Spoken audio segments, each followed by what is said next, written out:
Welcome to the Practice Podcast, conversations probing the nature of practice. I'm your host, Dave Fearon. The nature of practice, upon which we offer a number of conjectures over the conversations which follow. So I hope this particular event will give you something to hold on to and apply it to your own experience as a practitioner or a teacher of practitioners.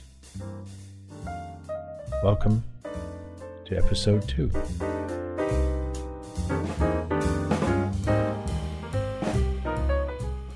Maybe that asks us to explain a little bit more about thoughts on practice and what are we talking about here? Theories, hypotheses, propositions?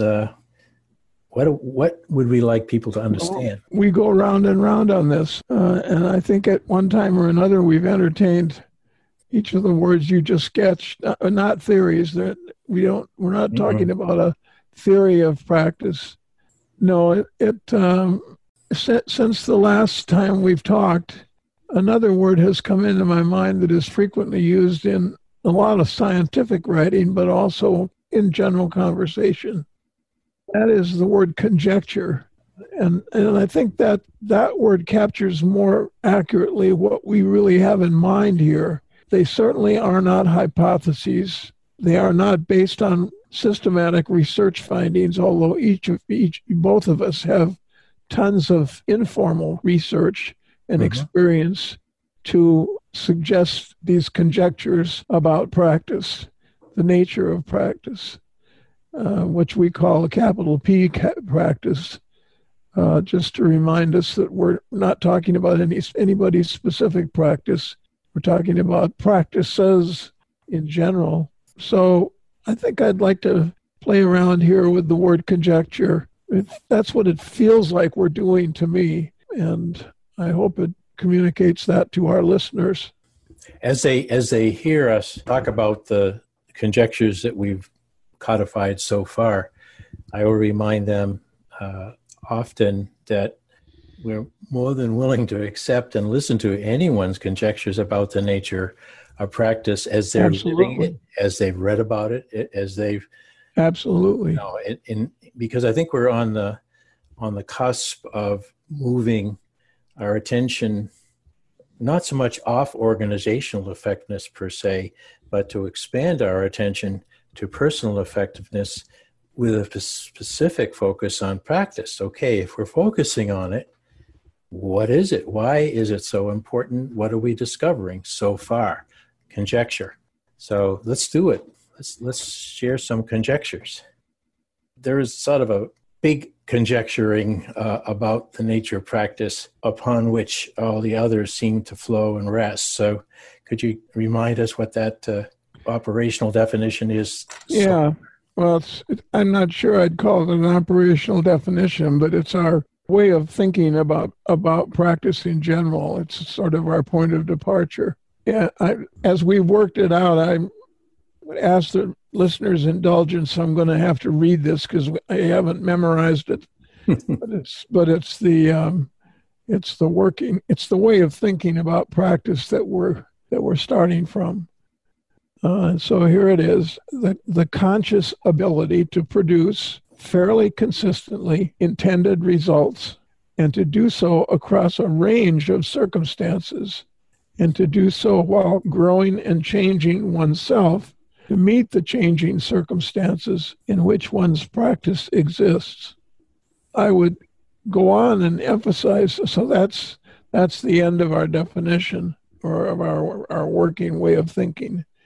The conscious ability to produce fairly consistently intended results and to do so across a range of circumstances and to do so while growing and changing oneself, that would be the practitioner, to meet the challenges, to meet the changing circumstances in which one's practice exists. And we have since, I think, agreed that the key thing here is the notion of conscious ability to produce.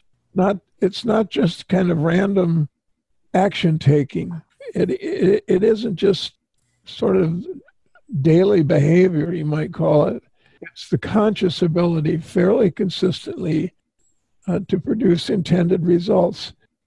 Practice is nothing if it isn't action to produce intended results. But I think we've thickened it a little bit with these additional adjectives, you might say. I guess I also want to link this definition to something that's quite popular these days in discussions of personal growth and development, and that is the term mindfulness. That it seems to us, I think, our big conjecture is that the essence of practice is mindfulness. The practitioner has a set of ideas in mind, so to speak, some of which are shared with a client or the community that the practitioner is working in relation to, but many of which are not shared. They may not even be terribly important to the practitioner. But in any event, the notion of mindfulness, the notion that one is paying attention to one's approach to things and one's own personal development, so to speak, that notion of paying attention to oneself, I think, is a very important one, listening to oneself. And our idea about effective practice is that the practitioner is doing those things and not just mindlessly going through a bunch of routines. As a client, if the practitioner is going through a bunch of mindless routines, we as a client sense that immediately, I think. That we're not being taken that seriously. We're being treated somewhat mechanistically, and that individual does not really have a very well-developed notion of his or her own practice. It really pops up in my mind at this moment that along with mindfulness, there's a big discussion about artificial intelligence moving into even the professional sectors and taking over those routines somewhat. It seems to me that that's inevitable, inexorable. Therefore, mindfulness about what you can bring above the routine and out to more positive thinking and changing circumstances is very timely. What do you think?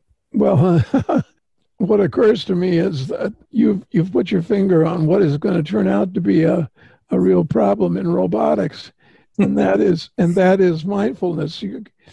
The notion of a mindful robot is almost a contradiction in terms. That's right. Because a robot presumably is not capable of self-modification. It's only capable of doing what it's programmed to do.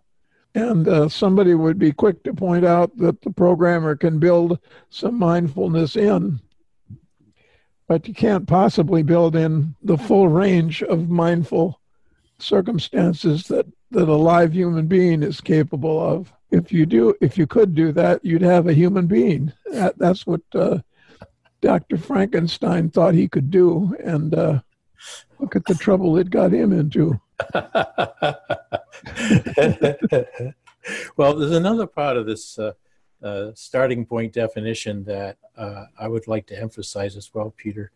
That notion of continual change, the complexities, you're going to have to constantly adapt. To me, that begs for a person to become a very self-confident learner in the midst of all this change. So would you pick up on that a little bit? Because that's definitely been something we've been talking about a long time. Well, that idea goes with some other general ideas we've had about practice, some other conjectures we've had. And one of those conjectures is that practice is continual learning. In the environment that we're living in, the environment that I like to call permanent whitewater, where there's continual change, continual upset, we're continually being placed on the borders of our comfort zones and very frequently well outside of our comfort zones. That environment puts a premium on a practitioner's ability to be a conscious learner. And with that goes another idea which I find quite tantalizing, and that is that the learning process itself can become a practice. And, the people who hear about that are the ones in special education who've got learning difficulties and get sent off to special classes on how to study and things like that. They're the ones that get to listen to ideas about learning, letting their learning become a practice. I once saw a little pamphlet called 14 Ways to Read a Book. And most of us, certainly I included, when we were in college, had maybe one or two ways to read the book. If it was really close to the final exam and we were really cramming, we might go through and read the summaries of every chapter. That's right. But if we had some time, we'd start on page 1 and rather laboriously start slogging through the text. And sometimes we never got past page 10. But in any event, the learning practice that we had was, or the studying practices that we had were pretty primitive, and there wasn't very much variety in our learning practices. So I call it tantalizing because I realize as we have worked on this material and developed these conjectures, I have realized that intuitively I personally have a variety of learning practices, but I've never called them practice. I've never called it a practice. I'm going to start to do that, I think, at this point in my life, when I supposedly am in retirement and have nothing more to learn and practice. I'm going to start trying to develop a practice of learning to see where that goes. Well, I think we're both doing that, in that both of us retired from the professorial status and obligations, but neither of us have been able to give up on being teachers and practicing teaching. It's who I am, and I know it's who you are, and it's in the DNA. It's there, but here, in order even to co-produce and develop this podcast, we're both having to adapt and learn. So this gets us back to the fundamental definition, or not the fundamental, but the stated definition. Changes in our circumstances, in our context, and based on our intentions to produce results called learning about practice, so you can more appreciate it and do your own mindful practicing better, is what's calling for us to try all kinds of means to collaborate. Couple of thousand miles apart. We've had to learn technology, and now, I'm learning how to edit so we can produce these and get them out to the people listening to them. So here we are. We're modeling this basic definition. Had we no further intent to produce these results, I don't know what else we'd be doing as friends. We'd probably be wishing each other good holidays and good health. But this is an undertaking, and we're living the development of these conjectures, both having them and sharing them and codifying them, but also inviting others to do the same.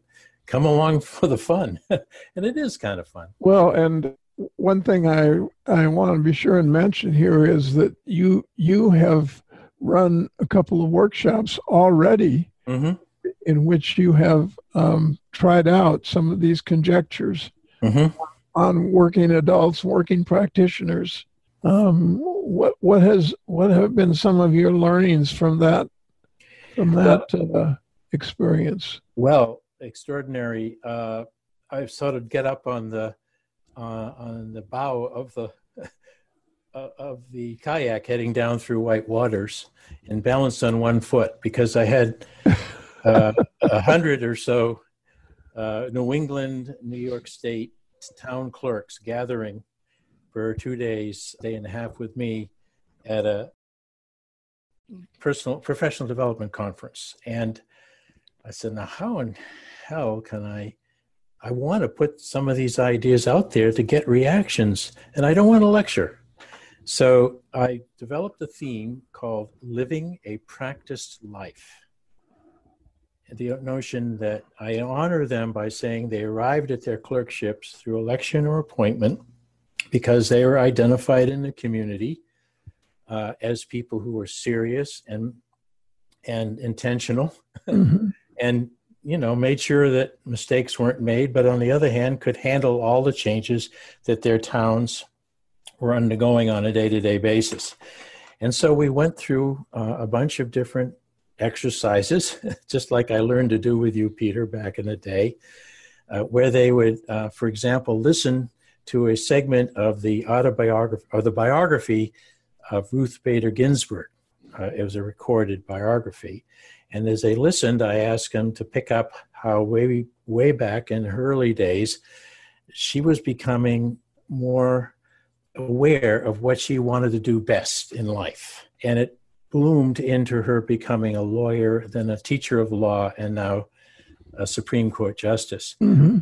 And my point to them was, hey, there's a bit of that in all of us.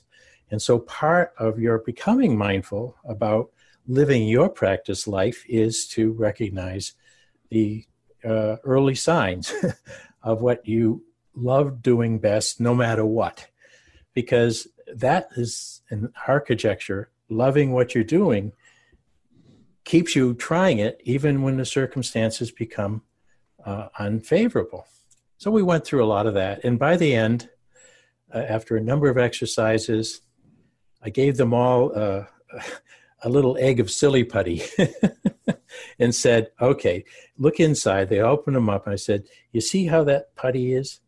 I mean, there's a lot of space around it, air, but that's the essence. And you can mold it, shape it, stretch it, bounce it. That's the core, what I think is the essence of practice for you. And most people agreed. And then I said, and by the way, I spared no expense on these. They were like $1.50.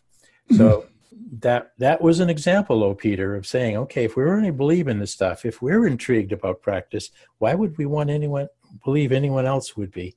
Well, I put it to the test and I didn't get knocked out of the kayak. That's quite a vivid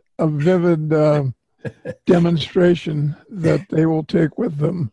Yeah. And every time they see silly putty, they'll think of you.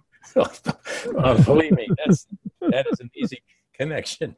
At least the silly part, but this exploration that we're inviting people to join us in it's serious as hell. There's no question. If artificial intelligence is biting at our heels, and there's more and more questioning as to whether college is even relevant anymore, and all these other assaults on the status quo of any sort of work behavior, we seriously think that understanding practice to a greater and greater depth is going to be an important ability and responsibility going forward. Or am I being a little, you know me, I can get hyperbolic.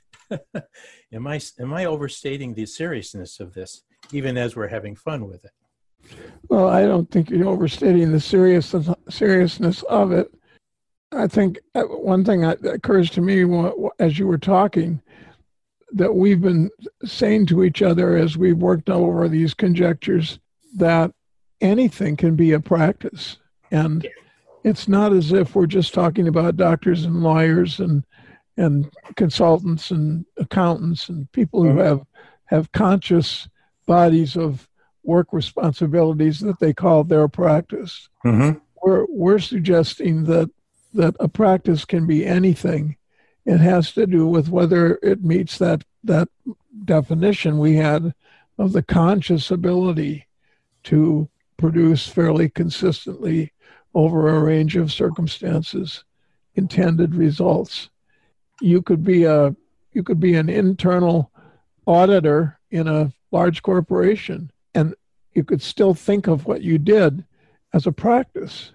But you could be a weekend hobbyist as a golfer, or in your case, or as a jogger, in my case, where you think of it as a practice, that it's not just random behavior. It's not just something you do mindlessly. It's something you do with a mind, with an eye to your own development. You do it with some immersion in the pleasure of the activity, as you said, as you just said, that the passion for the activity is central. And so I hope our listeners are considering some of the things that they do pretty frequently and pretty consciously are trying to get better at, so to speak. Learning a foreign language would be a really nice example of what could be a practice that was what would you say? Expanding one's cultural awareness, one's that our conjectures could apply to. I love to sail, and in the years that I was sailing and racing, I had it very consciously in mind that what I had in mind, even though I didn't call it a practice, what I had in mind very, very fully meets our definition, this working way of thinking that we have about practice. There are several other areas in my life. There was a time when I had music as a practice, but I kind of let it drop, and didn't become the piano player that I wanted to become and thought I had the talent to become. But in any event, anything can be a practice. I think it's an important basic statement, and I hope the listener is applying. It has something in mind, or maybe several things in mind, that might become the objects of these conjectures that we're sharing. Yeah, that's a key point. I almost everyone I meet when I have the moment, since we started this collaboration, I've tried to tune in to what they're most enthusiastic about. Like your running and piano playing, and my gradual attempts to actually get good at golf. What are they paying attention to, no matter what? And sometimes they're very fortunate. There's an alignment between that answer and the actual work they're paid for, and so there's a double reward there. But if they can't think, as the listeners can't think of how the work they're doing currently is kind of embellished by our conjectures, think of something that you get complaints about because you can't get your mind off it, and you're putting so much time into it, and you're getting so much fun and growth from it. But here's another point, Peter, that I'm sure we'll get to as we share each of these conjectures in future podcasts. When you were sailing, you were also deep into your career as a professor and a management scholar. When you were running, when you were piano playing, when you were doing these things, you also had this very engaging and somewhat demanding career. Did you think of those things as kind of sidelines, or could you see crossover lessons from sailing and from piano playing and running that emerged in what and how you taught? That's a good question. I want to say the answer is yes. But, that's the easy answer. but I was a little more vague about it than you're making it sound like there was more precision in my awareness than I had. But I found lots of applications between things I'd learned as a runner and other issues in my life. One of them, of course, had a lot to do with health. That I learned I used to say I learned more practical physiology as a runner than about any other way I could possibly have learned it, short of going to medical school. I knew all about the knee. I knew all about ankles and arches. And I knew a lot about oxygen consumption and oxygen debt and the various kinds of things that can happen to you when you overdo it. I spent 2 hours in a medical tent once at the end of a marathon because I had totally dehydrated myself. And my body took 2 liters of saline solution, which is that's a lot of liquid. That's a lot. You really ran it down. Over a period of 2 hours to get me back, to the land of the living, so to speak, because I had passed out cold that brought me to the medical tent in the first place. Well, you learn a lot about, as I say, practical physiology in the course of an activity like running that so profoundly affects all the systems of the body. Mm-hmm. I learned a lot about weight loss and weight gain. And I will say here, at no cost to the listener, I'll add a bit of wisdom, which is don't expect to lose weight by becoming a runner or getting into any other systematic physical activity. You will not lose weight that way. The way to lose weight is to cut calories, period. Period. But, I can see the analogy as you're speaking, though, between all the lessons you made a study of in order to run better and not run yourself out of existence. You look at small companies that I've been looking at closely through a social enterprise board that I'm on, and I think of endurance. I think about planning for the marathon and not the sprint. All of those analogies to running, but if I were using those analogies and no one had ever run before, it'd be what's that? I don't get it. But there's a pretty good chance that out of 12 people, at least one is a runner or tried to be a runner or wants to be a runner, and they can start to think, okay, body physiology, using your capacity wisely. All those can be factored over into what you and I taught, organizational behavior. And so the point I'm making to anyone listening is most any other practice can complement the one that seems to be most, front of mind as they talk about, if you intend it to be that way. But as Peter said, don't go crazy about it either. Don't obsess on, how can I get a lesson out of my golf game that I can take to the classroom? It comes naturally, believe me.